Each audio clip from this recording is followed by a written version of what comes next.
I'm Matt Bischoff with REIT.com here in San Diego for REIT World 2012. Joining me is Seth Weintrob, Managing Director with Morgan Stanley.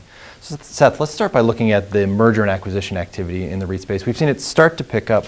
What's your outlook for how that activity is going to go into 2013? Yeah, look, I think actually if you look by historical standards, 2012 was actually a pretty slow year volume-wise. And as we think about or we look at our pipeline, we do expect to see that increase going into next year.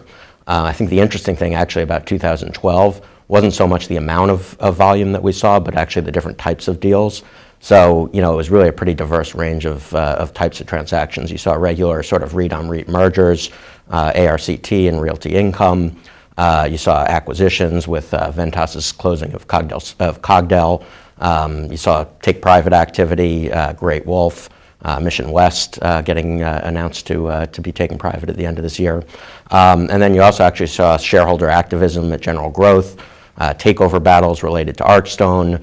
And you actually, the more of the bread and butter where we're seeing a lot of companies with a cost of capital advantage really try and use that and export that, buying portfolios in the private markets. We're seeing that, particularly in the data center space, self-storage, healthcare, and others that are sort of trading at big premiums to asset value. And lastly, I think we're actually seeing more international M&A activity. So we've seen Simon, Digital, HCP, Biomed, and others really starting to export their cost of capital advantage overseas, and seeing some accretive opportunities there. I think the one actually interesting thing is very little of the activity actually related to distress this year. And I think we've started to see kind of the end of that cycle. Whereas going forward, I think it's going to be sort of more regular way activity.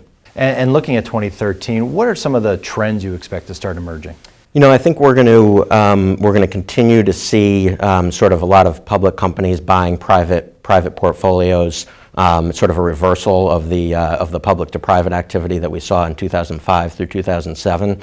And I think particularly again in those sectors that are trading at sort of big premiums. I think we're continuing to see a lot of discussions and activity in terms of international activity and REITs sort of going global. And then I think lastly, I think we're going to see more merger activity. A lot of the companies sort of got through the downturn, got through the crisis, but you still have a number of companies that are sort of too small to be effectively efficient. And I think we're going to see more situations where 1 + 1 equals a little more than 2, with the ability to kind of wring out synergies and actually try to achieve better cost of capital.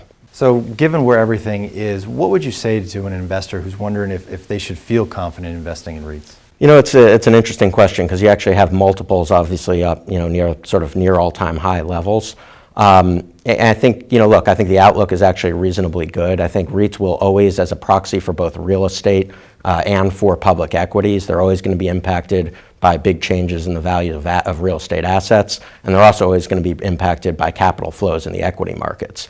That all said, I think in an environment which we see at least in the near to intermediate term and maybe into the long term being sort of more of a lower return world with lower interest rates, I think there are a lot of aspects of REITs that actually sort of make it a very attractive investment opportunity for investors. So, Seth, thank you so much for joining us. Great, thanks. For more on this and other REIT news and analysis, be sure to visit REIT.com.